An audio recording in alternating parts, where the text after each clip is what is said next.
কোরআন শরীফের ভেতরে কোনো আয়াত আমি অন্তত এটা পাইনি যে জাহান্নাম 7টা জান্নাত 8টা, না, কোনো জায়গায় নেই। আমি কোরআনের উপরে অনার্স মাস্টার্স করেছি।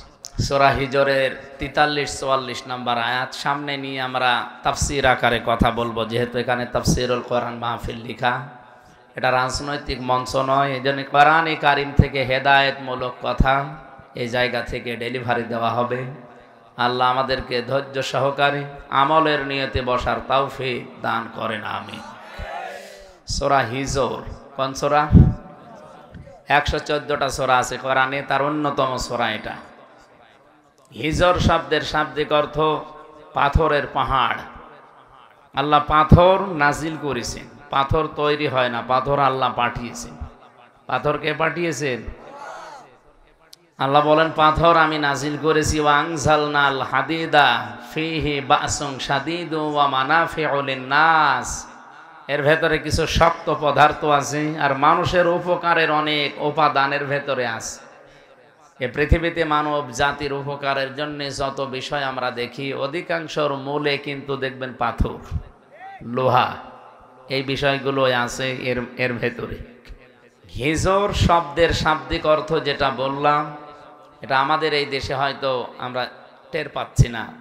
সৌদি আরব সহ মধ্যপ্রাচ্যে যে সমস্ত দেশগুলো আছে, অধিকাংশ জায়গায় আমরা ঘোরাফেরা পরে যতটুকু দেখেছি পাহাড়, পাথর, মরুভূমি, বালি, অথচ মহান রব্বুল ইজ্জাত তাদের রিস্কের কোনো অভাব রাখেননি।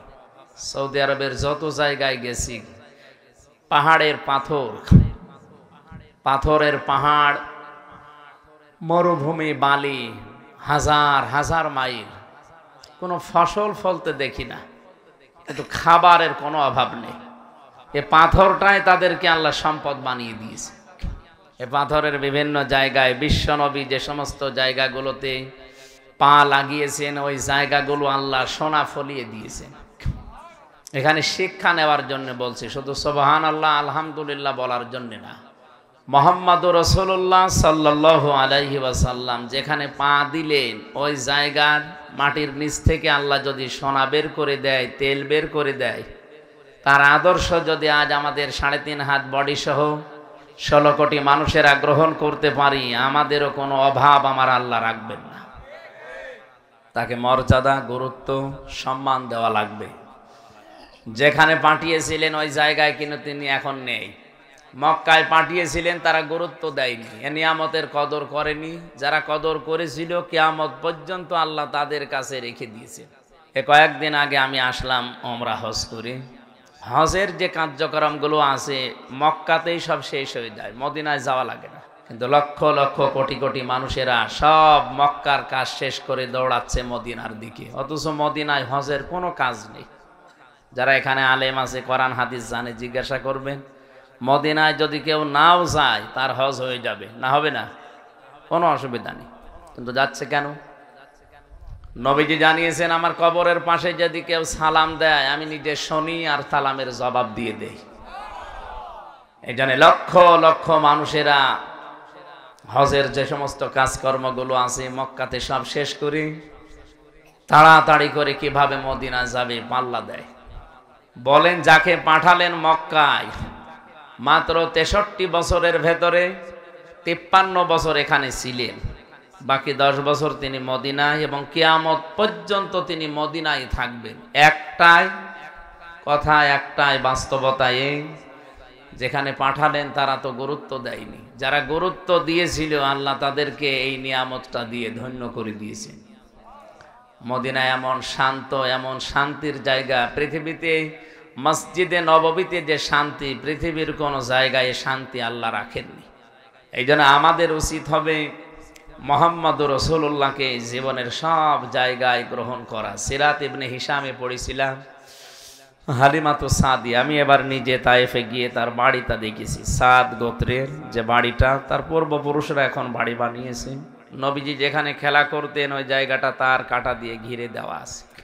হযরতে হালিমাতু সাদিয়া বলেন, আমি এ তায়েফ থেকে 100 কিলোমিটার সে মক্কা, ওখানে গিয়েছিলাম।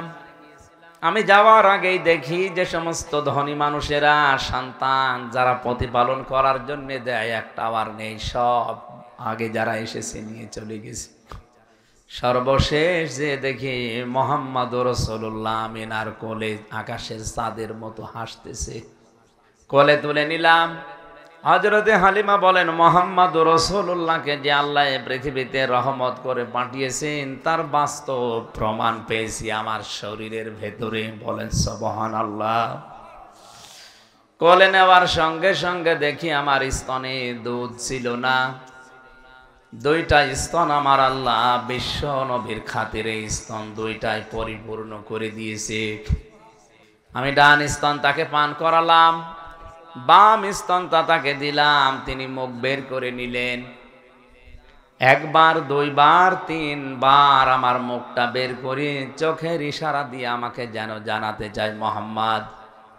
শিশু মোহাম্মদ যেন আমাকে বলতে চায়, মা হালিমা আপনি জোর করেন কেন? আপনি আমার সাথে জোর করেন কেন? ডান স্তন এটা আমার অধিকার ছিল, আমি পান করেছি।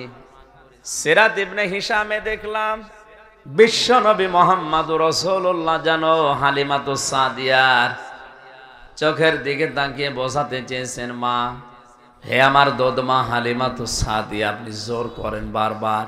আমি তো মুখ বের করে নিয়েছি, আবার আপনি লাগিয়ে দিলেন। আমি আবার মুখ বের করলাম।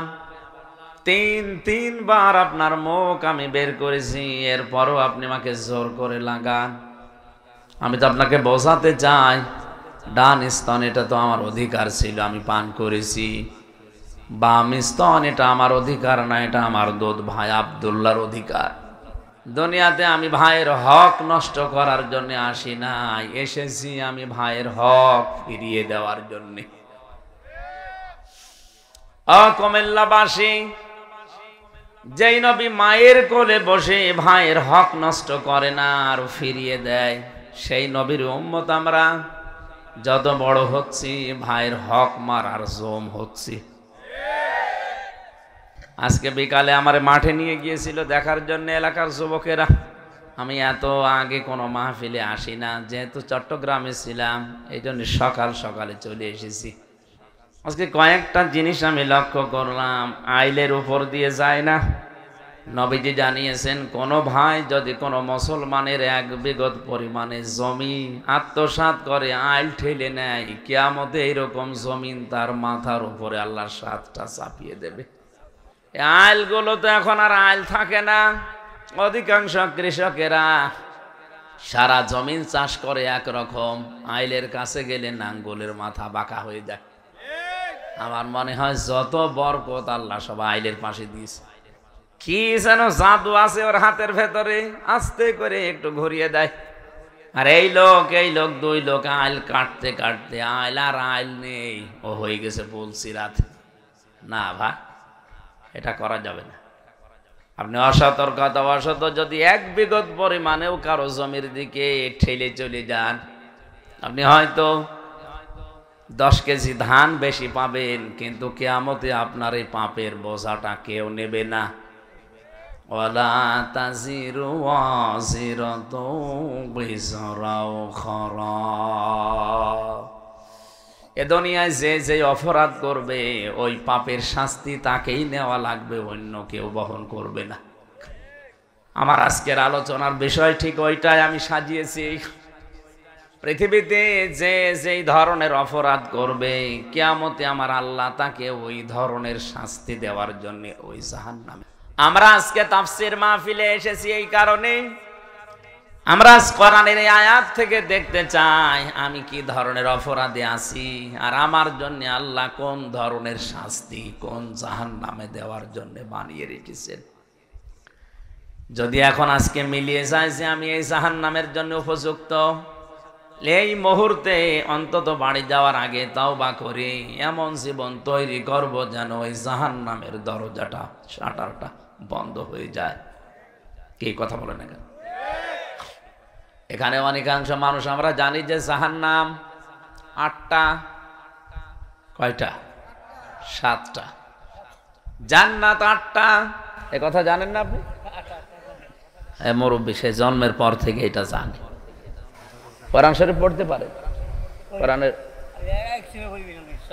বাংলা পড়তে পারে, অর্থ বোঝেন? না, আমি বলছি আপনি কোরআনের অর্থ বোঝেন, অর্থ বুঝে বুঝে পড়েন। তাহলে উনি কি পড়া পড়েছে বলেন? পড়া কোরআন শরীফের ভেতরে কোনো আয়াত এমন আমি পাইনি। আমি কোরআনের উপরে অনার্স মাস্টার্স করেছি, আমি অন্তত এটা পাইনি যে জাহান্নাম 7টা জান্নাত 8টা, না, কোনো জায়গায় নেই। দরজা 7টা, স্তর দরজা শুধু 7টা না, কোরআনে হাদিসে অনেক বেশি আছে। জান্নাতের 8টা না, জান্নাতের 100টার উপরে পেয়েছি আমি।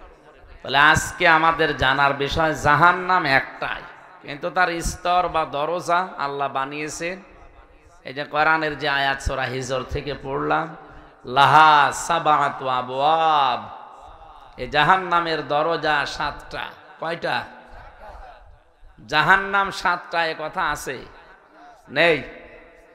লাহা, এই হা দিয়ে আল্লাহ জাহান্নামের দিকে ইঙ্গিত দিয়েছেন যে তার দরজা, এই সাবাতুন মানে 7, বাবের বহু বচন আবওয়াব।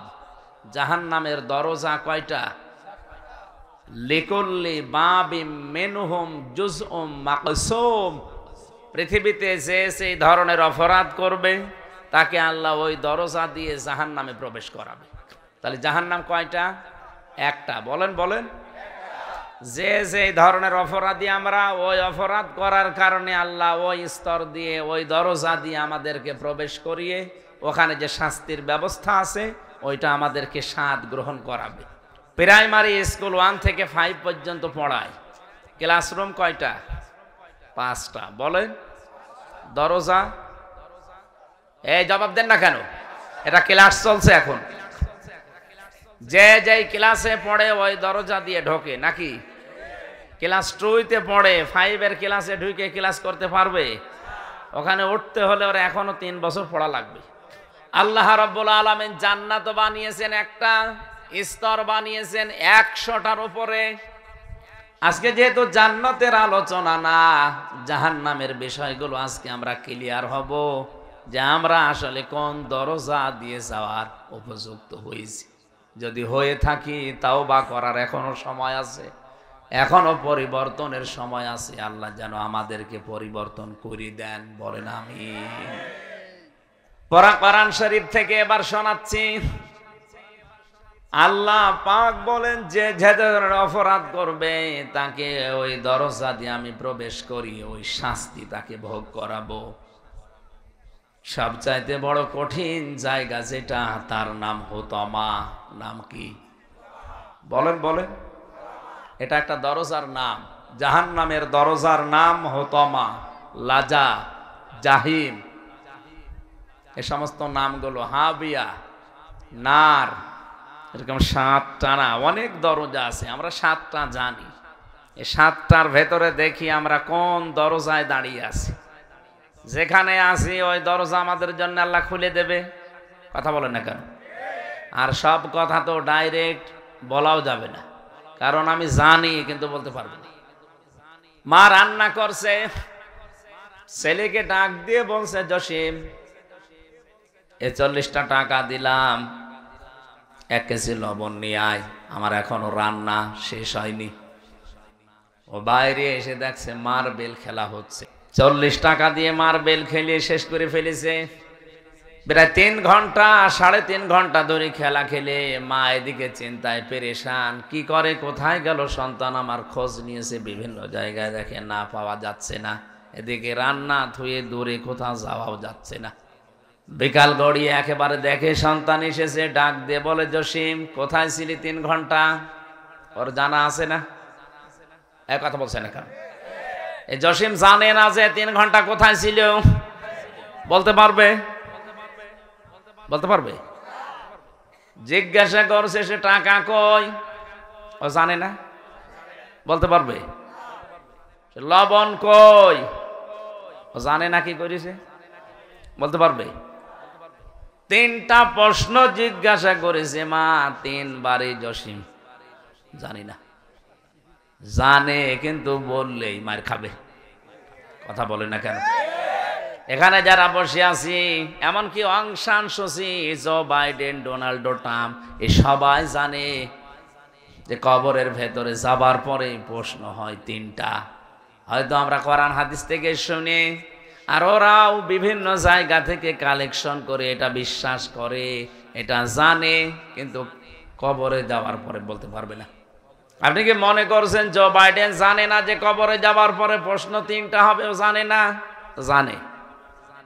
ও হায়ার এডুকেটেড, শিক্ষিত মানুষ, অবশ্যই কোনো না কোনো কায়দায় ওর কাছে খবর গিয়েছে মরণের পরে মানুষের যে তিনটা প্রশ্নের জবাব জিজ্ঞাসা করবে ফেরেশতার, এটা দেওয়া লাগবে। এটা মুখস্থ করে যাওয়ার বিষয় না। মুখস্থ থাকলেও আপনি বলতে পারবেন না, কারণ বললেই মার খাবেন। কারণ 3 ঘন্টা আপনাকে দিয়েছিল, তার মানে 60 বছর 70 বছরের একটা হায়াত। ফেরেশতা যদি জিজ্ঞাসা করে মার রব্বকা, তোর রবকে, রব মানে শুধু আল্লাহ নয়, রবের 19টা অর্থ আছে। রব মানে প্রতিপালক, রব মানে লালন পালনকারী, রব মানে আইনদাতা, রব মানে রিজিক দাতা, রব মানে নেই থেকে যিনি পূর্ণতায় পৌঁছিয়ে দেন, আরবিতে তাকে রব বলে। এরকম 19টা বিষয় আপনার এই ছোট্ট প্রশ্নের ভেতরে লুকিয়ে আছে। ফেরেশতা যদি জিজ্ঞাসা করে তোর রবকে, আপনি কিন্তু জানেন, বলতে পারবেন? এই কথা বলেন না কেন? আপনার জানার পরেও জানা প্রশ্নের জবাব দিলেই মায়ের হাতে যেমন মায়ের খাওয়া লাগে, ফেরেশতারাও কিন্তু মায়ের শুরু করবে। এই জন্য এটা মুখস্থ করে যাওয়ার বিষয় না, এটা বাস্তবে ট্রেনিং নেওয়ার বিষয়। আমা দিনুকা, তোর জীবন ব্যবস্থা কি ছিল, কি দেখে দেখে জীবন চালাতিস, এইটা আপনাকে জিজ্ঞাসা করা হবে। জীবন ব্যবস্থা মানে, এখানে অনেক মানুষ মনে করে দিন মানে ইসলাম ধর্ম, এটা মনে হয় জিজ্ঞাসা করবে না। শুধু দিন মানে ধর্ম না, দিনের 5টা মৌলিক অর্থ আছে। একেবারে রান্নাঘর থেকে শুরু করে আন্তর্জাতিক জীবন পর্যন্ত যেভাবে চালাবেন সব দিনের ভেতরে আছে না নেই? আরো জোরে বলেন। এমনকি আপনি টয়লেটে যাবেন কি করে, এ দিনের ভেতরে নেই? কোন পা দিয়ে যাবেন, কি বলবেন, এ কথা দিনে নেই? বাম পা দিয়ে প্রবেশ করে যখন আপনি বলেন আল্লাহুম্মা ইন্নী আউযু বিকা মিনাল খুবুসি ওয়াল খাবাইস, আমি আশ্রয় চাই শয়তান পুরুষ হোক আর নারী হোক, কারণ শয়তান সবচাইতে বেশি খুশি হয় মানুষকে উলঙ্গ দেখে। জোরে বলেন নাউযুবিল্লাহ। এই জন্য শয়তান হচ্ছে যৌনবাদী। শয়তান কি? আরো জোরে বলেন। এই যে গতকালকে যে দিবসটা গেল, কি দিবস? এ দিবস পালন করার জন্য কত মানুষ তার ইজ্জত হারিয়েছে, আপনি হয়তো এই গ্রামে টের পাচ্ছেন না। ফেসবুকটা একটু খোলেন, পত্রিকা দেখেন, টিভির পর্দায় একটু চোখ রাখেন, ঢাকা বিশ্ববিদ্যালয়ের মতো জায়গায় একটা দিবস এই কালচারটা ধরে রাখার জন্য নিজের যুবতী মেয়ের কাপড় খুলে চলে গেছে, ওটা পাচ্ছে না। এটাকে আমি বানিয়ে বললাম। মুসলমানদের যে দিবস আল্লাহ দিয়েছিলেন নবীর মাধ্যমে মাত্র 2টা, ঈদুল ফিতর আর ঈদুল আযহা, এই 2টা দিবস বাদ দিয়ে পৃথিবীর মুসলমানদের আর কোনো দিবস নেই। অথচ আজ দিবসের অভাব নেই। আমার মনে হয় 365 দিন তার সাথে দিবস বেশি। ডিম দিবস বানিয়েছে, বিশ্ব ডিম দিবস বানিয়েছে, বিশ্ব রাত কানা দিবস বানিয়েছে, বিশ্ব চিন্তা দিবসও শুরু হচ্ছে। আমার শিক্ষা কি এখানে বলেন তো? শয়তান সব সময় চায় যৌনতা ছড়াতে, ও জান্নাতের ভেতর থেকে আদম এবং হাওয়াকে বের করে দেবে, এটা ওর টার্গেট ছিল না। ওর প্রথম টার্গেট ছিল তাদেরকে কি করে উলঙ্গ করা যায়। বলেন নাউজুবিল্লাহ। এই জন্য উলঙ্গপনা ছড়াতে যারা ভালোবাসে, যৌনতা ছড়াতে যারা ভালোবাসে, আপনি বিশ্বাস করে নিতে পারেন ওইটা আসলে এক প্রকার শয়তান। শয়তান দেখার জন্য আমেরিকায় যাওয়ার দরকার নেই, শয়তান দেখার জন্য ইসরায়েলের এই নেতানিয়াহুর দিকে তাকানোরও দরকার নেই, ও তো শয়তান আছে। পৃথিবীর সবচাইতে বড় শয়তান এখন ইসরায়েলের এই ঘাতকটা। কথা বলে না কেন? বাংলাদেশেও শয়তান আছে। শয়তান তো বাংলাদেশে ওইটা যেটা যৌনতা ছড়াতে ভালোবাসে। আপনি দেখবেন এই দুনিয়াতে একটা মাত্র প্রাণী 1-1.5 হাত পর্যন্ত লেজ হয়, কিন্তু লেজ উঁচু করে লজ্জাস্থান মানুষকে দেখায় যে যা দেখবি দেখ। ওর নাম কি বলেন বলেন? যার 13 হাত শাড়িতেও এই মাজা, পিঠ, পেটের এই জায়গাগুলো ঢাকতে চায় না, চুলগুলো ঢাকতে চায় না, গোপন অঙ্গগুলো আরো মানুষকে উন্মুক্ত করে দেখায়। আপনি বিশ্বাস করতে পারেন ওইটা আর এক প্রকার কুকুর। কারণ গোপন অঙ্গ দেখাতে ভালোবাসে কুকুরে। আপনার যেগুলো ঢেকে রাখার দরকার ছিল ওগুলো আপনি উন্মুক্ত করে দেখালেন। এই জন্যই তো আল্লাহর নবী শিখিয়েছেন আগে আশ্রয় চাও, আল্লাহুম্মা ইন্নী, হে আল্লাহ অবশ্যই আমি, শুধু আমি না, ইন্নী একালিফ টান আছে, অবশ্যই আমি, আউযু বিকা, তোমার কাছে সাহায্য চাই, আশ্রয় চাই, পানা চাই। কি থেকে?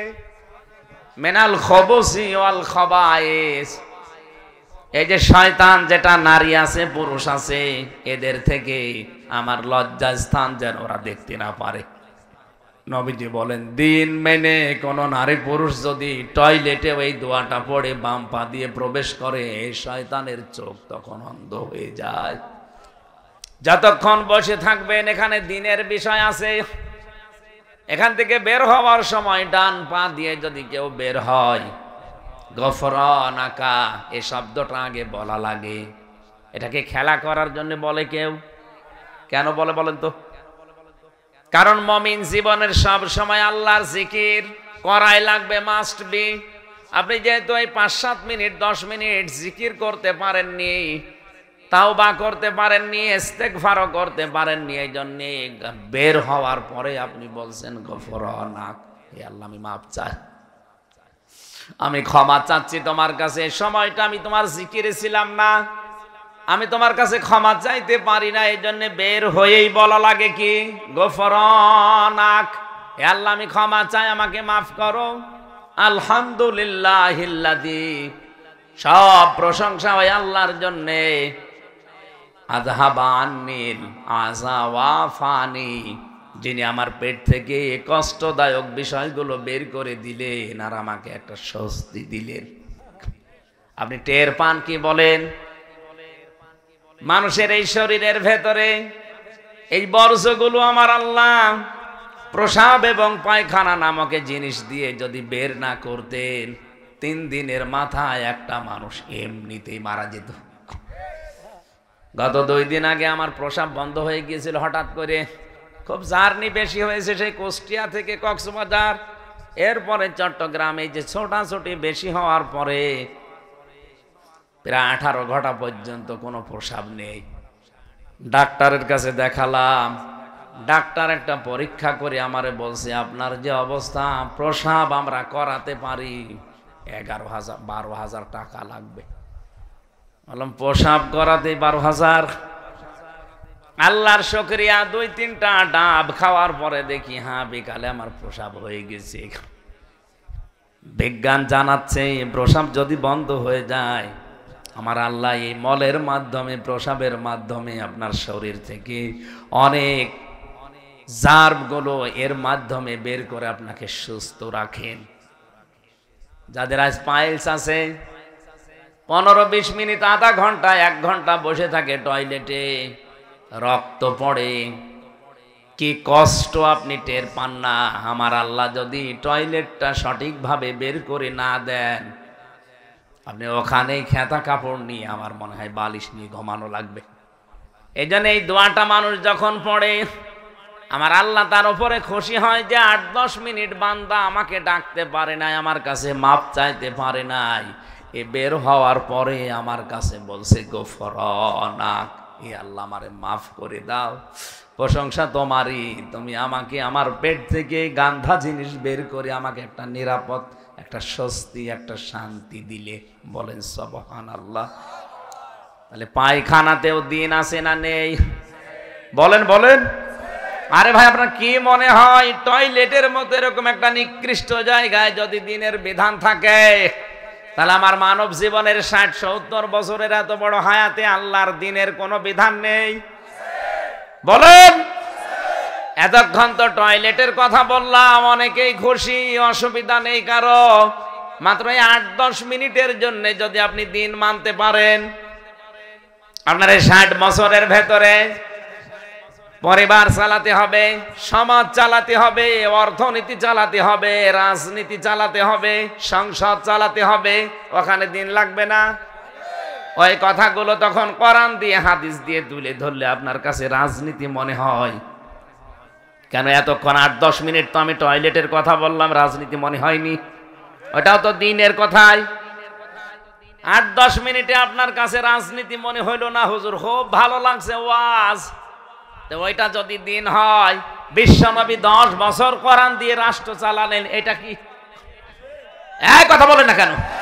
এটা কি দুনিয়ার কাজ? দুনিয়ার কাজ হলে নবীজি 10 বছর করতেন, হযরত আবু বকর করতেন, হযরত ওমর করতেন। আপনি তাদের চাইতেও বড় বুজুর্গ হয়ে পড়েছেন, মুখস্থ করে যাচ্ছেন মা দিন ওকে আমার দিন ইসলাম, দিন ওনাল ইসলাম। জীবনও বলতে পারবেন না, আপনার জানা আছে বলতে পারবেন না, কারণ আপনি পায়খানায় দিন মেনেছিলেন, রাজনীতিতে দিন মানেননি। ওই জসিমউদ্দিনের মতো সমস্ত প্রশ্নের উত্তর জানা আছে, বললেই মার খাবে। 3 নাম্বারটা তো আরো কঠিন। মানহাজার রজুল, এই লোকটাকে আপনি দেখার পরও বলতে পারবেন না, কারণ তার আদর্শ আপনার শরীরের ভেতরে ছিল না। আপনার চুলের দিকে তাকালে মোহাম্মদুর রাসূলুল্লাহর মতো মাথা মনে হয়নি, আপনার মাথার কাটিং মনে হয় অজয় দেবগান। এই কথা বলেন না কেন? আপনি কাটিং দিয়েছেন মেসি, কাকা, নেইমার। আপনার প্রশ্নের উত্তর জানা আছে যে এই লোকটা হাজা নাবিয়ুনা মুহাম্মাদুর রাসূলুল্লাহ, কিন্তু বলতে পারবেন না। বললেই ফেরেশতারা মারবে। এই বেটা, তোর মাথার ভেতরে তো মোহাম্মদ নেই, তোর দাড়ির ভেতরে মোহাম্মদ নেই, তোর পোশাকের ভেতরে মোহাম্মদ নেই। জসিমউদ্দিনের মতো প্রশ্নের উত্তর জানার পরও বলতে পারবে না, বললেই মার খাবে। তারপরও জসিম মনে করবে মা মারছে, মারুক, অন্তত মায়ের উপর দিয়ে চলে যাক।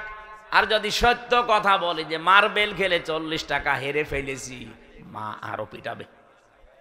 এই জন্য কবরে যাবার পরে প্রশ্নের উত্তর জানার পরে অধিকাংশ মানুষ বলতে পারবে না, বলতে চাইবে না, ও বলবে মায়ের উপর দিয়ে যাক। ও কুমিল্লাবাসী, আমি জানি আমি কি বোঝাতে চাচ্ছি আপনি বুঝে ফেলেছেন। শুধু না বোঝার ভান করে যদি এখান থেকে চলে যান, আপনার কপালে আগুন লাগবে। বোঝার পরে সিদ্ধান্ত নিয়ে যাবেন। আজকে আপনি কোন দরজায় দাঁড়িয়ে আছেন আপনি মিলান। সবচাইতে বড় ভয়ঙ্কর দরজার নাম হচ্ছে হোতামা। কি? আরো জোরে। এ দরজা দিয়ে কারা প্রবেশ করবে? কোরআনে কারীম জানিয়েছে। ভালো করে, আমি কিন্তু ক্লাস নিচ্ছি, এটা একটা তাফসীরের ক্লাস চলছে, কোরআনের ক্লাস। জবাব দেবেন ছাত্রের মতো। জাহান্নাম কয়টা? একটা। বলেন বলেন। এর দরজা 7টা। কয়টা? আরো আছে, আমরা 7টা জানি। কোরআনে কারীম থেকে একটা একটা করে এখন বের করে দেখবো যে আমরা আসলে কোন দরজা দিয়ে জাহান্নামে প্রবেশ করার উপযুক্ত হয়েছি। যদি হয়ে থাকি কোন দরজা দিয়ে, এক্ষুনি তওবা করে ওই দরজা থেকে ঘুরে আমরা জান্নাতের যে কোনো একটা দরজা দাঁড়াবো। এই রাজি আছেন না? জাহান্নামে হোতামা, এটা দরজার নাম, ভয়ঙ্কর দরজা এটা। আল্লাহ পাক বলেন এখানে কারা যাবে জানো? খুব বড় গুনাহ করেছে তারা না। ওয়াইলুল লিকুল্লি হুমাযাতিল লুমাযা, যারা সামনে পেছনে মানুষের গীবত করত, বদনাম করে বেড়াতো, এই মানুষগুলো যাবে এই জাহান্নামের দরজা দিয়ে। কুমিল্লাবাসী বলেন তো, এই অপরাধের মানুষ দেশে আছে না নেই? অনেকে এই অপরাধকে কিছু মনেই করে না। সামনে পেছনে যারা মানুষের গীবত করে, বদনাম করে, যারা মানুষের সমালোচনা করে, মানুষকে ছোট করার জন্য ব্যস্ত থাকে সব সময়। কি করে মানুষকে অপমান করা যায়, ছোট করা যায়, এই চিন্তায় যারা থাকে তারা যাবে এই জাহান্নামের দরজা দিয়ে। এটা মানুষের উপর একটা খারাপ ধারণা করা, এটা যে কত বড় মারাত্মক অপরাধ বলেন, সব চাইতে বড় অপরাধী এটা আল্লাহর কাছে, কারণ বড় দরজা দিয়ে এদেরকে দেবে। জাহান্নামের ভয়ঙ্কর দরজার নাম কি বললাম? এখানে যাবে প্রথম নাম্বারে তারা যারা মানুষের উপরে খারাপ ধারণা করে, মানুষের গীবত করে, এর কথা ওর কাছে লাগায়, তালাতালি করে। আমি একটা করুণ কাহিনী বলছি তাফসীর থেকে, আছেন আপনারা? ইমাম মালিক রহমতুল্লাহ আলাইহির জামানায় এটা তাফসীরে হাক্কানিতে পাবেন। একজন মহিলা মারা যাওয়ার পরে পাশের বাড়ির এক মহিলা এসেছে তার লাশ ধোয়াতে। ভালো করে মিলাবেন, আপনার সাথে মিলে যাবে। এ মহিলা লাশ ধোয়াতে গিয়ে পরিষ্কার পরিচ্ছন্ন করে যে রানের উপরে হাত দিয়েছে, হাত গেছে আটকিয়ে, আর খোলে না, জয়েন্ট হয়ে গেছে হাত। এত চেষ্টা করে না, হাত উঠতে চায় না। ওই গ্রামে যিনি ইমাম সাহেব আছে তাকে জিজ্ঞাসা করছে কি করা যায়। তিনি মাসলা দিলেন, এক কাজ করেন, এই যে মহিলা মারা গেছে ওই মহিলার চামড়া ওই জায়গা থেকে কেটে বাদ দিয়ে দেন। রান মানে যে জায়গায় লেগে গেছে। এই মরা মহিলার স্বামী আর সন্তানেরা বলছে না, আমার স্ত্রী ভালো ছিল, আমার মা ভালো ছিল, সে মারা গেছে, এখন তার লাশ, মরা মানুষের জায়গা কাটবেন, চামড়া কেটে বাদ দেবেন, আমরা হতে দেব না। দরকার হয় ওই জীবিত মানুষের হাত কেটে বাদ দিয়ে দেন। জীবিত মহিলার যে স্বামী সে বলছে না, আমার স্ত্রী ভালো, তার সন্তানও বলছে আমার মা ভালো, আমরা এ কাজ করব না, আমরা এসেছি উপকার করার জন্য, আর এখন আমাদেরকে আপনি বিপদে ফেলবেন। এখান থেকে একটা মাসলা বের হয়। এই শুনতেছেন? এই যে দুইজন মহিলার স্বামী এবং সন্তান দুইজনই বলছে আমার স্ত্রী, আমার মা ভালো আমার কাছে। নবীজি জানিয়েছেন কোন স্ত্রী লোক যদি মারা যায় আর তার স্বামী যদি স্বতঃস্ফূর্ত ভাবেই বলতে পারে যে হ্যাঁ আমার স্ত্রী কিন্তু আমার কাছে আসলেই ভালো ছিল, আমি মন থেকে বলছি আমার স্ত্রী আমার মন মতো ছিল, নবীজি বলেন ওই স্ত্রীকে আল্লাহ জান্নাত দিয়ে দেবেন। আমি সহ এখানে যারা আছে এটা রেকর্ড হচ্ছে, কালকে সারা দেশে ছড়াবে, এটা লাইভ চলছে এখন, সারা পৃথিবীর বাংলা ভাষাভাষী মানুষ এটা দেখছে। আমি সহ যত স্বামী এখানে বসে আছেন কারো দিকে তাকাবেন না, আল্লাহর দিকে তাকিয়ে মন থেকে বলেন তো আপনার স্ত্রীকে আপনার কাছে আসলে 100 ভাগ ভালো, আপনার 100 ভাগ মন মতো আপনার স্ত্রী, এরকম 100 ভাগ আপনার মন মতো এরকম একজন স্বামী হাত তোলেন তো। তারপরও 2-3 জন আছে আলহামদুলিল্লাহ, সত্য কথা বলবেন, মিথ্যা কথা আবার বলেন না।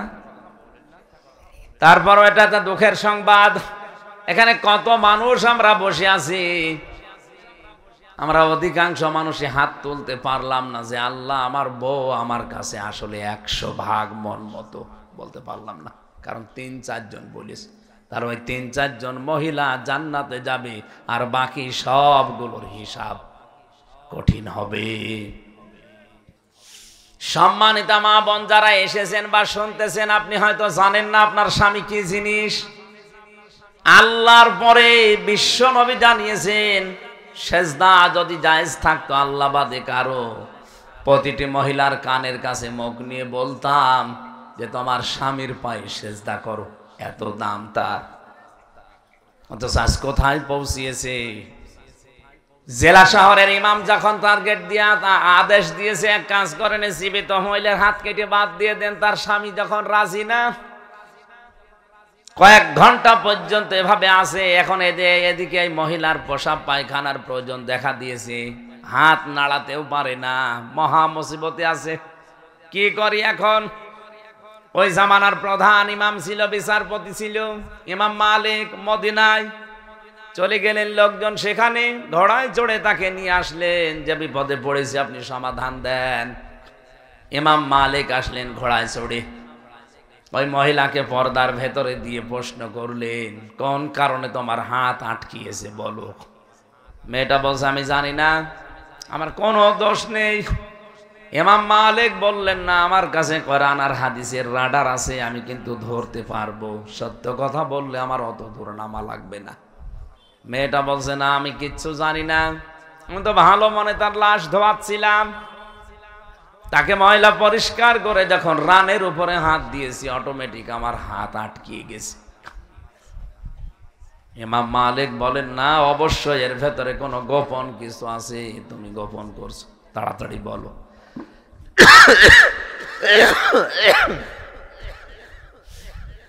মহিলাকে যখন ধমক দিয়েছে, বলছে, হ্যাঁ, আমি একটা ভুল করেছি, কিন্তু এই ভুলটা কেউ জানে না, আমি মনে মনে করেছিলাম। মেয়েটাকে যখন আমি ধোয়াচ্ছিলাম, লাশ ধোয়ানোর সময় এর প্রতি একটা খারাপ ধারণা করেছিলাম, কারণ কিছুদিন আগের বাড়িতে একটা পুরুষ মানুষ ঢুকেছিল। আমি মনে মনে ওই সময় লাশ ধোয়ানোর সময় একটা খারাপ ধারণা নিক্ষেপ করেছি তার উপরে, যে আমার তো ভালোই লাগে উপরে ফিটফাট, এদিকে পুরুষ নিয়ে বাড়িতে থাকো। অথচ ওই পুরুষ মানুষ ছিল তার বড় ভাইয়ের ছেলে। বড় ভাইয়ের ছেলে ওই মহিলার কি হয়? ফুফু। কি হয় বলেন বলেন?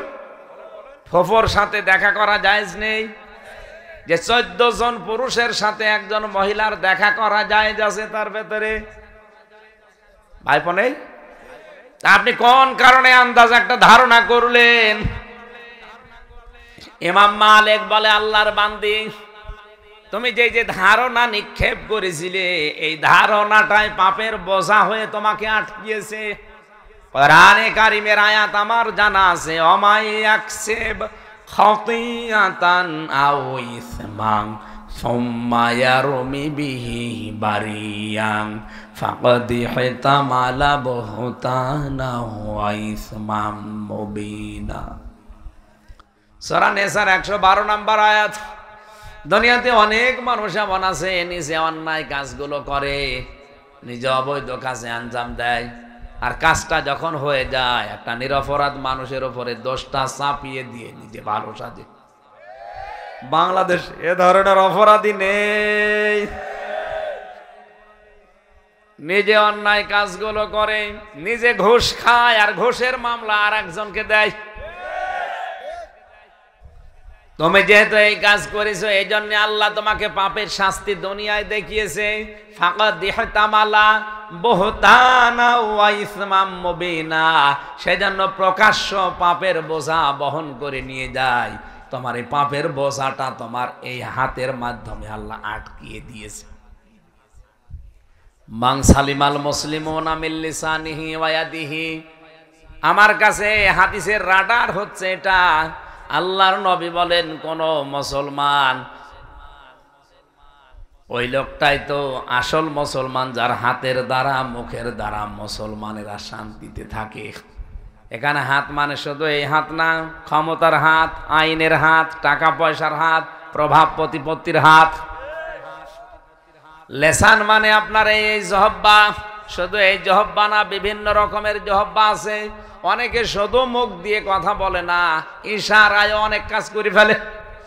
তুমি যেই মুখ দিয়ে একটা খারাপ ধার কথা বললে তার চরিত্রের উপরে, তুমি এই যে হাত রাখার সময় একটা খারাপ ধারণা নিক্ষেপ করেছিলে তার উপরে, মহান আল্লাহ পাপের শাস্তিটা তোমাকে দুনিয়ায় দিয়েছে। এখন তোমার শাস্তি একটা আছে, ওয়াল্লাযীনা ইয়ারমুনাল মুহসানাতি সুম্মা লাম ইয়াতু বিআরবা'তি শুহাদা ফাজলিদুহুম সামানিনা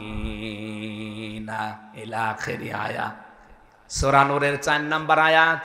আল্লাহ পাক বলেন, এই পৃথিবীতে কোন মানুষ যদি মুহসিনা, নেককার, অবলা, অজ্ঞতা, জেনারীয় বিষয়ে কিছু জানে না, এরকম কোন নারীর উপরে যদি জেনার তহমত কেউ দেয়, ব্যভিচারের তহমত দেয়, আর 4 জন সাক্ষী যদি জোগাড় করতে না পারে, তাহলে তাকে 80টা বেত মারা লাগবে, আর দুনিয়ায় কোনোদিন তার সাক্ষী আর আদালতে গ্রহণ হবে না। শাস্তি কয়টা? 2টা। কয়টা? কেউ যদি নিরপরাধ কোন মহিলার উপরে জেনার শাস্তি দেয়, তহমত লাগিয়ে দেয়, যে লোকটা ওই সম্পর্কে কিছু জানে না, ওই মানুষের উপরে যদি জেনার তহমত দেয়, ব্যভিচারের তহমত দেয়, যদি ধর্ষণ মামলা দেয়, অথচ বিষয় ওই লোকটা কিছু জানে না, তাহলে তার 4 জন সাক্ষী জোগাড় করা লাগবে। যদি জোগাড় করতে না পারে তাহলে তার প্রথম শাস্তি তাকে 80টা বেত মারা লাগবে চামড়ার চাবুক দিয়ে, আর জীবনেও তার আদালতে কোনোদিন সাক্ষী নেওয়া হবে না। এই আয়াতটা যদি আজ বাংলাদেশে কায়েম থাকতো, হাজারো মামলা থেকে এমনিতেই অনেক মানুষ খালাস পেয়ে যেত। 4 জন সাক্ষী জোগাড় করতেও পারতো না। জমি জায়গা নিয়ে গন্ডগোল আছে, ছোট্ট মেয়েকে দিয়ে ধর্ষণ মামলা দিয়ে আজ হাজারো মানুষকে অনেকে জেলে পাঠিয়েছে।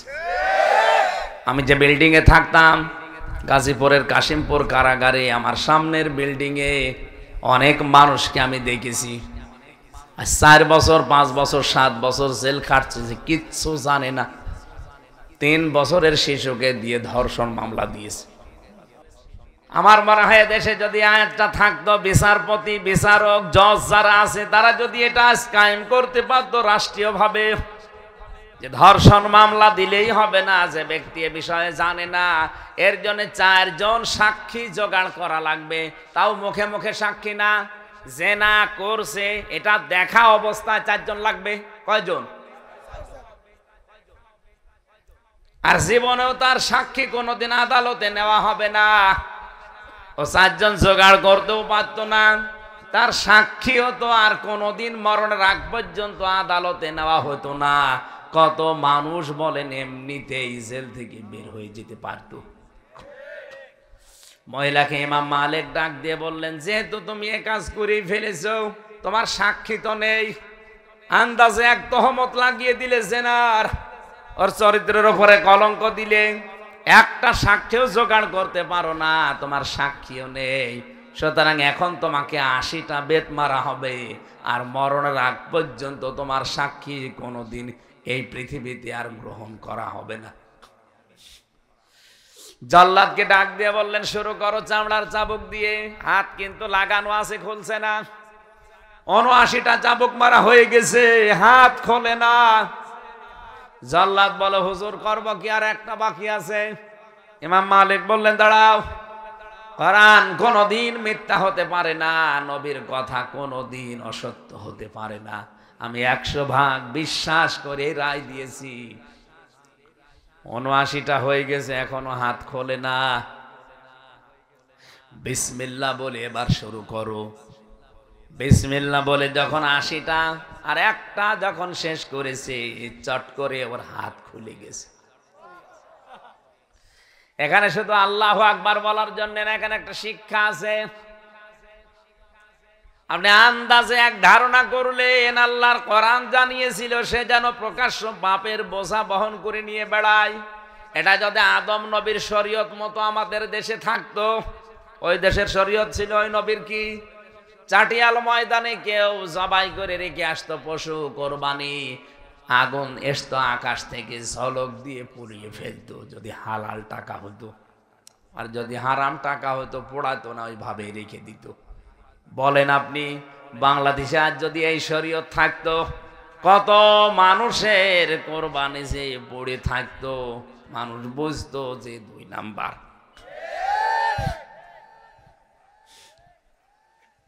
পাপের বোঝা প্রকাশ্য বহন করে নিয়ে বেড়াচ্ছেন, আপনি হয়তো এখন দেখতে পাচ্ছেন না। তাই জাহান্নামে হতমার এই দরজা দিয়ে প্রবেশ করবে তারা, যারা মানুষের উপরে আন্দাজে ধারণা করে। আর এই পাপটা বন্ধ হয়ে গেলে বাংলাদেশে অনেক জুলুম এমনি বন্ধ হয়ে যাবে। আজ 100 জনের 80 জন মানুষ এই জুলুমের শিকার, আন্দাজে ধারণা করে মামলা দেয়, কিচ্ছু জানে না। ঘরে শুয়ে আছে চোখ বন্ধ করে, চোখ খুলে দেখছে জেলখানায় অথবা থানাতে। কি গো, তুই গাছ কেটেছিস, তুই গাড়িতে আগুন লাগিয়েছিস। ও যদি বলে কখন লাগালাম, বলে স্বপ্নে। আবার মনের দুঃখ নিয়ে শুয়ে আছে জেলখানায়, চোখ খুলে দেখছে নিজের বাড়িতে। কি গো, কে ছাড়ালো আমারে? বলে মাঝখান থেকে 2 লাখ 2.5 লাখ টাকা পরিবার থেকে আল্লাহর ওলিরা নিয়ে গেছে। এটা আমি একটু বেশি বলে ফেললাম। এ জেলায় হয়তো এখনো শুরু হয়নি, অনেক জায়গায় এটা চলছে। এই অপরাধে যারা আজ অপরাধী, আল্লাহর কসম আপনি জাহান্নামে হুতমার দরজা দিয়ে প্রবেশ করবেন। আর আমার মনে হয় বাংলাদেশের এখন 100 জনের 80 জন এই অপরাধী। এখানে যদি এরকম কেউ থেকে থাকেন আপনি এখনই থামেন, না তো আপনার জন্য দরজা ওপেন, জাহান্নামে হুতমার দরজা। সুযোগ পেলে শুধু বদনাম করেন, এর কথা ওর কাছে লাগান, তালাতালি করেন। আপনার হয়তো মনে হচ্ছে এই আর কি, এতটুকু মানে আপনি জানেন এর দ্বারা সমাজের কি অবক্ষয় হয়। একটা সমাজ ধ্বংস করার জন্য তালাতালি করা যথেষ্ট।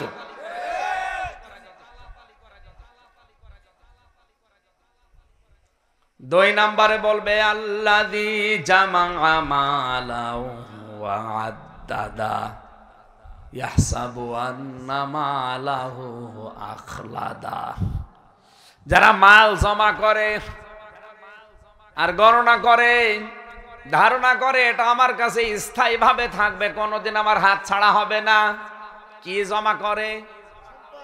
মাল। বলেন মাল মানে,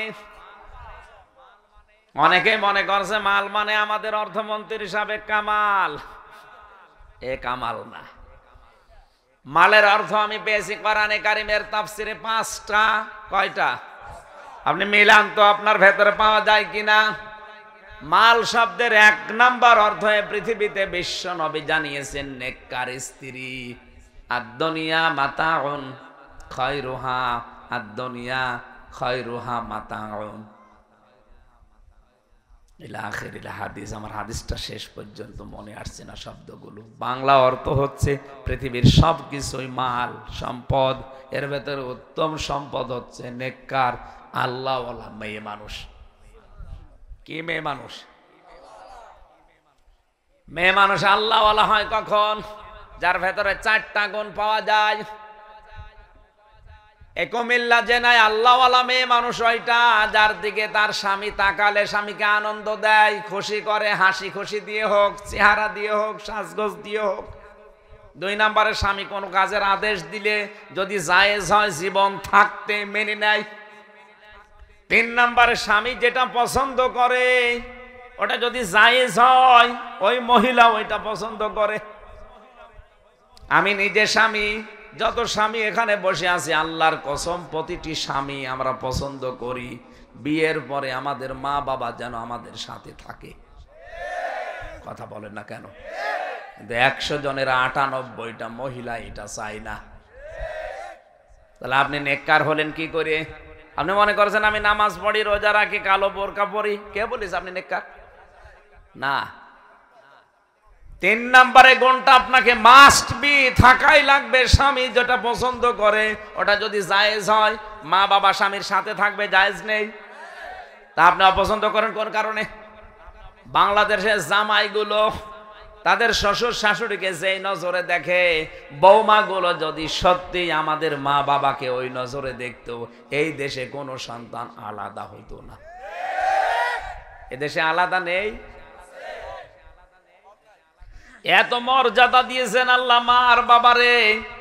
এই পৃথিবীর ময়দানে আল্লাহর পরে এই স্থান আল্লাহ কোরআনে দিয়েছেন মা আর বাবার। আমি কাবা শরীফে আর মদিনা শরীফে 14 দিন ছিলাম। ওখানে একটা ভিডিও সবচাইতে বেশি দেখতাম বারে বারে, বাংলাদেশের কোন জেলায় যেন 6টা ছেলে মেয়ে, 4টা ভাই 2টা বোন, এই 6 জন মিলে বাবার সম্পদগুলো সব নিজেদের নামে লিখে বাবাকে রাস্তায় ছেড়ে দিয়েছে। যা, অথচ ওই মুরব্বীর বয়স 95 বছর। এটা শুধুমাত্র এই 6 ভাই বোনের দোষ না, এর পেছনে আপনি খোঁজ নিয়ে দেখবেন এই 4 ভাই যে যারা, এই 4 ভাইয়ের অবশ্যই ওর পেছনে ওর বউরা দায়ী।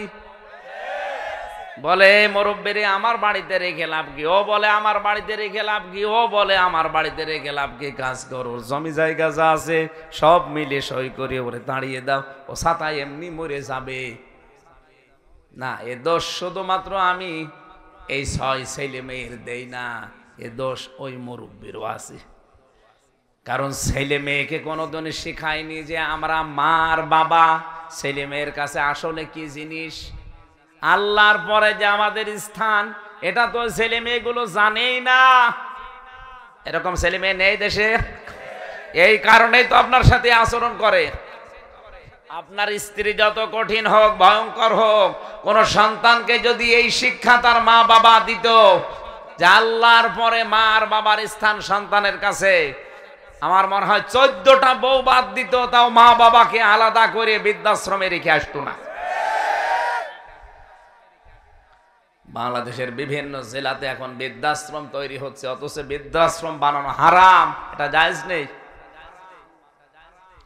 সম্মানিত ভাইরা, সন্তান যাদের হচ্ছে 4টা দায়িত্ব পালন করেন, নাই তো ওই লোকটার মতো আপনারও হতে পারে শেষ বয়সে আপনার সম্পর্কে আপনার ছেলে মেয়ে জানবে না যে আপনি কি জিনিস। শেষের জমি জায়গাগুলো নিজের নামে লিখে নিয়ে আপনাকে আবার বৃদ্ধাশ্রমে অথবা রাস্তায় ফেলে দিতে পারে, শেষে ডেনে পড়ে মরে কুকুরের খাবার হবে। নবীজি বলেন, সন্তান হওয়ার পরে তার একটা অর্থবোধক নাম রাখবা, 2 নম্বরে তাকে দ্বীনের শিক্ষা দিবা, 3 নম্বরে তাকে সৎ একটা পাত্র বা পাত্রী দেখে পাত্রস্থ করবা, 4 নাম্বার তার একটা জায়েজ কর্মজীবন তৈরি করে দিবা। আমি রিমান্ডে থাকাকালীন একজন পুলিশ অফিসার হিন্দু, আমি 10 দিন ছিলাম, যে 10 দিনই উনি আমাকে মাঝে মাঝে এসে জিজ্ঞাসা করতেন, হুজুর আমি জাতিতে হিন্দু মানুষ, কিন্তু এই দেশের মানুষ, বিশেষ করে বাংলাদেশ, ভারত, পাকিস্তান, এই সমস্ত দেশের মানুষ কোরআনে কারিম যেভাবে যে ধাঁচে বোঝে, ওমানে, কাতারে, সৌদি আরবের মানুষেরা কিন্তু কোরআনে কারিমকে ওইভাবে বোঝে না। কিভাবে বোঝে বলেন তো? বলেন, আমি ওমানে ছিলাম, ওমানে থাকাকালীন 2টা বছর ওখানে আছি, সরকারি কাজে গিয়েছিলাম, আমার ট্রেনিং চলছিল। 2টা বছর ওখানে থেকে যে হোটেলে খাবার খেতে যেতাম, ওই হোটেলে খাবার খেতে যে দেখি যে লোকটা টাকা গণনা করে, ওই লোকটা হোটেলের মালিক, আর যে পানি দেয়, খাবার দেয়, রুটি নিয়ে আসে, ওটা হচ্ছে ওই মালিকের ছোট ছেলে। আমি একদিন জিজ্ঞাসা করলাম, আপনি হোটেলের মালিক আর আপনার এই ছেলেটা আপন ছেলে, হোটেলের বয় বানিয়ে রেখেছেন, কেন ওকে লেখাপড়া শিখিয়ে জায়গা মতো তুলে দিতে পারেননি? লোকটা ওনার ভাষা দিয়ে আমাকে বলছে, ইয়া আইয়ুহাল্লাযীনা আমানু লা তুলহিকুম আমওয়ালুকুম ওয়ালা আওলাদুকুম আন যিকরিল্লাহ ওয়া মান ইয়াফআল যালিকা ফাউলাইকা হুমুল খাসিরুন। তিনি একটা একটা করে প্রায় 14টা আয়াত আমাকে শুনিয়েছেন। আমি যে হিন্দু মানুষ উনি তো জানে না, আমি হিন্দু হলো আমার অনেক আয়াত মুখস্থ আছে, উনি আমারে পড়ে পড়ে নিজেই শোনাচ্ছিলেন। হিন্দু বেটা, ইয়া আইয়ুহাল্লাযীনা আমানু ইন্না মিন আজওয়াজিকুম ওয়া আওলাদিকুম আদুওয়াল লাকুম ফাহদারুহুম। আমি কয়েকদিনের ভেতর ওনার কাছে এত আয়াত শুনেছিলাম, আমার মনে হচ্ছে অন্তত কয়েক পারা ওর মুখস্থ আছে। শুধু আরবিতে না, ওর বাংলা মাতৃভাষায়ও কোরআন শরীফের অনেক আয়াত তো আছে। ওমানের ওই দোকানদার, উনি আরবিতে কোরআনের আয়াত পড়ে, আমি তো বাংলা, আমার মুখস্থ আছে, আমি বুঝে ফেলেছি যে কি বলতে চাই। দোকানদার আমারে বলতে চায়, আল্লাহর বান্দা, আপনি আজ 2 বছর একাধারে আমার হোটেলেই খাবার খেয়ে যান, আজকে প্রশ্ন করলেন, শোনেন, এই ছেলেটা আমার নিজের ছেলে। নবীজি আমাকে 4টা দায়িত্ব দিয়েছে, আমি 4টাই পালন করেছি। 1 নম্বরে পরে আমি সুন্দর একটা নাম রেখেছি, 2 নম্বরে তাকে দ্বীনের জ্ঞান শিক্ষা দিয়েছি। ওকে মাওলানা বানাতে হবে, মুফতি বানাতে হবে, এইটা তো ফরজ না। দিন মানা যায় যতটুকু, অতটুকু শিক্ষা দেওয়া ফরজ, আমি ওটা ওকে শিখিয়েছি। 3 নম্বরে ওকে একটা সৎ পাত্রী দেখে আমি পাত্রস্থ করেছি, বিয়ে দিয়েছি। 4 নম্বরের একটা হালাল কর্মজীবন তৈরি করার দায়িত্ব আমার, আমার সমর্থের ভেতরে আমি যা পেয়েছি ওরে ধরিয়ে দিয়েছি। ওরে তো আমি ঘুষ দিয়ে এমন কোন জায়গায় তুলে দিতে পারি না, এমন কোন চেয়ারে বসাতে পারি না যে চেয়ারে বসলে ও চেয়ার আরো নষ্ট করবে। কারণ কোরআন আমাকে ডাক দিয়ে জানিয়েছে, ইমানদারেরা, তোমার সন্তান, তোমার স্ত্রী, তোমার ওগুলো কিন্তু মাঝে মাঝে শত্রু হয়ে দাঁড়াবে। শত্রু হয়ে দাঁড়াবে মানে আল্লাহর বিধানের বাইরে যদি সন্তান আর স্ত্রীর খোঁজ খবর নিতে গিয়ে আল্লাহর বিধানের বাইরে চলে যান তাহলে আপনি ক্ষতিগ্রস্ত হবেন। আমি তো ওর জন্য আমার আখিরাত ধ্বংস করতে পারি না, এই জন্যে ওর যতটুকু সমর্থ আমার আয়ত্তে ছিল আমি করে দিয়েছি, এখন বাকিটা ওর যা ভালো লাগে ও করবে। ওর এখন দায়িত্ব আমার আর ওর নেই, ওর কর্মজীবন আমার তো সাধ্য মতো দিয়েছি। আমি দোকানের মালিক, ওরে আমি কর্মচারী বানিয়েছি, ওর মাসিক বেতন আছে মনে করেন 20,000 টাকা, ওইটা দিয়ে ওর সংসার চলে। ওরে যদি আমি 5 লাখ টাকা ঘুষ দিয়ে একটা চেয়ারে বসিয়ে দেই, এমন একটা চেয়ারের জায়গা দিলাম যে চেয়ারে বসেও আরো চেয়ার নষ্ট করবে। এই কথা বুঝতেছেন? এই জন্য মা বাবা যে কি জিনিস এটা আপনাকে আগে জানা লাগবে। আপনি যদি না জানান সন্তানকে, ওই সন্তান বড় হয়ে বোর কথা মতো আপনাকে শুধু আলাদা করে না, শেষ পর্যন্ত ওই মুরব্বির মতো রাস্তায় ছেড়ে দিতে পারে। আল্লাহ আমাদের হেফাজত করুন, বলেন আমিন। নেককার স্ত্রী 4 নম্বরে ওইটা স্বামী এবং সন্তান যেগুলো রেখে যাবে, স্বামী বাইরে যাওয়ার সময় তার সন্তানের, তার সম্পদের পারফেক্ট হেফাজত করবে এবং তার নিজের লজ্জাস্থানের হেফাজত করবে। স্বামী যে সমস্ত পুরুষকে সহ্য করতে পারে না, স্বামী যদি চায় যে অমক অমক পুরুষ আমার বাড়ি আসুক, এটা আমি চাই না, স্ত্রী যেন তাদেরকে বাড়িতে আসতে না দেয়, তাদের সাথে মোবাইলে কথা না বলে। আমার মনে হয় এরকম বউ এখন ঘরে ঘরে। এই 4টা গুণ যদি আজ বাংলাদেশে মেয়েদের ভেতরে থাকতো, নবীজি বলেন এই মেয়েদের জন্য জান্নাতের 8টা দরজায় খোলা হয়ে যেত। এটা নেককার নারী দুনিয়ার শ্রেষ্ঠ সম্পদ বলেছেন নবীজি। আল্লাহ আমাদের মেয়েদেরকে, মায়েদেরকে, বউদেরকে, বোনদেরকে যেন এই হাদিসটা মেনে চলা তৌফিক দেন, বলেন আমিন। মালের 2 নাম্বার অর্থ পেয়েছি। মাল মানে অস্ত্র শস্ত্র। আজ যারা অস্ত্র শস্ত্র জমা করছে, মাল মানে টাকা পয়সা, এগুলো যারা ব্যাংক ব্যালেন্সে জমা করছে এর হক আদায় করে না যাকাত, দান, এককালীন সাদকার মাধ্যমে। মালের 4 নাম্বার অর্থ, মাল মানে চেয়ার, ক্ষমতার চেয়ার। এগুলো যারা পাওয়ার পরে অনেকেই মনে করে এগুলো আমার একেবারে বাপদাদার সম্পত্তি, কোনোদিন আর হাত ছাড়া হবে না। ইহসাবু আন্না মালাহু আখলাদা, এগুলো আমার কাছে স্থায়ী, কোনোদিন আর এটা আমার হাত ছাড়া হবে না। এই লোকটা জাহান্নামে হোতামার দরজা দিয়ে প্রবেশ করবে, বলেন নাউজুবিল্লাহ। আমার তো মনে হচ্ছে কোরআনের এই আয়াতের সাথে বাংলাদেশ এখন খাপের খাপ 100 ভাগ মিলে যাচ্ছে। আল্লাহ তুমি আমাদেরকে বাঁচাও, বলেন আমিন। কাল্লা লা ইউমবাযান্না ফিল হুতামা, কখনো না। এই গুণগুলো যাদের আছে তাদের হুতামায় যাওয়া লাগবে। ওমা আদরাকা মাল হুতামা, হে নবী আপনি জানেন হুতামা কি? নারুল্লাহিল মুকাদা, এটা আল্লাহর জ্বালানো আগুন। আল্লাতী তাত্তালিউ আলাল আফইদা ইন্নাহা আলাইহিম মুসাদা ফি আমাদিম মুমাদ্দাদা। আল্লাহ রাব্বুল আলামিন বলেন লম্বা লম্বা খুঁটির সাথে এই মানুষগুলোকে জাহান্নামের ভেতরে আল্লাহ বেঁধে রাখবে ফেরেশতাদেরকে দিয়ে, লম্বা লম্বা দড়ি দিয়ে। সূরা মারিজের ভেতরে, হাক্কাতের ভেতরে আছে 70 গজ শিকল দিয়ে জাহান্নামের ফেরেশতা তাদেরকে বাঁধবে। শুধু বাঁধবে না, খুযুহু ফাগুল্লুহু সুম্মাল জাহিমা সাল্লু সুম্মা ফি সিলসিলাতিন দারউহা 70 দিরাআন ফাসলুকু। আল্লাহ আমাদেরকে কাজগুলো থেকে যেন বাঁচান, বলেন আমিন। আমার কুমিল্লাবাসী, আমরা সারা বাংলাদেশের 64 জেলার মানুষেরা জানি কুমিল্লা, নোয়াখালী, চাঁদপুর, এ সমস্ত বেল্টের মানুষগুলো ইসলামের নিয়ম নীতি একটু বেশি মেনে চলে। অথচ বাস্তবতায় আমরা দেখছি যে এই ছোটখাটো এই গোনাগুলো এখন কুমিল্লা, নোয়াখালীতে ঢুকে পড়েছে। তার মানে জাহান্নামে হোতামা এটা ভয়ঙ্কর দরজা। এ দরজায় যাওয়ার জন্য খুব বড় গোনার কথা আমরা পেলাম না, যে মানুষ হত্যা করা, জেনা করা। কি পেয়েছি? কি পেলাম?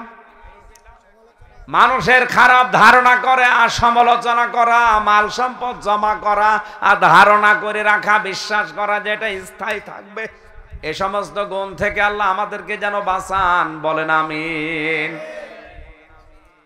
দ্বিতীয় নম্বর দরজার নাম পেয়েছি আমি তাফসিরে, এটার নাম লাজা। এটার নাম কি? আরো জোরে বলেন। লাজায় যাওয়ার জন্য সর্বপ্রথম যে গুনাহ আছে কোরআনে, সেটা হচ্ছে তারা নামাজে উদাসীন। আপনাদেরকে আমি আজকের শেষ ওয়াজ করছি এটা, জীবনে যতদিন বেঁচে আছেন ফরজ নামাজটা ছেড়ে দেবেন না, তাহলে আপনি আল্লাহর আয়ত্তের বাইরে চলে যাবেন, আল্লাহ আপনার দায়িত্ব ছেড়ে দেবে। ফরজ নামাজ যদি কেউ ছেড়ে দেয়, আল্লাহ যদি দায়িত্ব তোমার বাদ দিয়ে দেয়, এখন মনে করেন আল্লাহ দায়িত্ব বাদ দিয়ে দেয়, দিক আমার অসুবিধা নেই। অসুবিধা নেই মানে আপনি এক সেকেন্ডও চলতে পারবেন না। এই যে রক্তের ভেতরে 5 প্রকার ক্যান্সার হয়, এক প্রকার যদি লাগিয়ে দেয়, শুধু এই মুরাদনগর না পুরা কুমিল্লা বিক্রি করে একটা ঔষধের পয়সা পাবেন না। অথচ এটা করতে আল্লাহর বেশি দিন সময় লাগার কথা না, খালি বলবে কোন হামজার রক্তের ভেতরে এই 5 প্রকার ক্যান্সারের 1 প্রকার তৈরি হয়ে যা, আল্লাহর বেশি সময় লাগার কথা। এই জন্য আল্লাহ যদি দায়িত্ব ছেড়ে দেয় আপনি চলতে পারবেন না।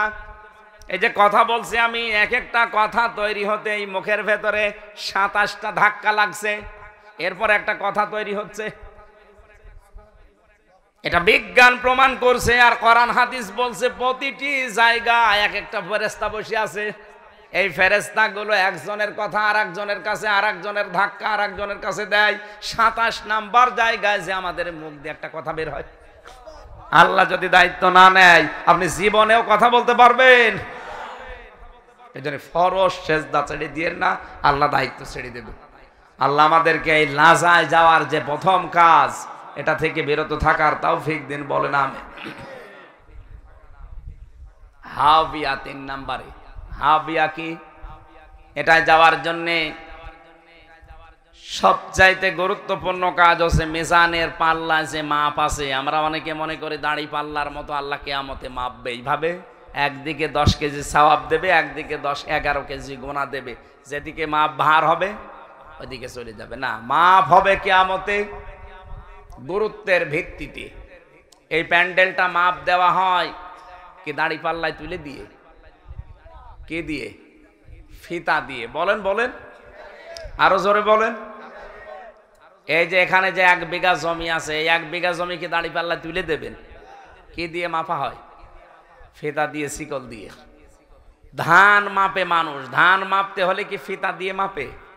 কি দিয়ে? বাটখারা, কেজি, পাথর, যাই বলে। পৃথিবীর প্রতিটি জিনিস পরিমাপ করার জন্য আলাদা আলাদা একটা যন্ত্র আছে। আমাদের যে নেকি আর বদি, এইটা মাপ দেওয়ার জন্য দাড়ি পাল্লা, আমরা যেটা বলি মিজান। মিজান মানে মানদণ্ড, মিজান মানে কি? গুরুত্বের ভিত্তিতে আল্লাহ মাপ দেবে। আপনার জীবনে মৌলিক কোন কাজ যদি বাদ হয়ে যায়, পুরা আমলটাই আল্লাহ বরবাদ করে দিবে। আল্লাহ আমাদেরকে হোতমায়, হাবিয়ায়, লাজায়, এই সমস্ত দরজা দিয়ে যারা যাওয়ার কাজ কারবার করছি, ওখান থেকে ফিরে আসার তৌফিক দেন, দান করেন আমিন।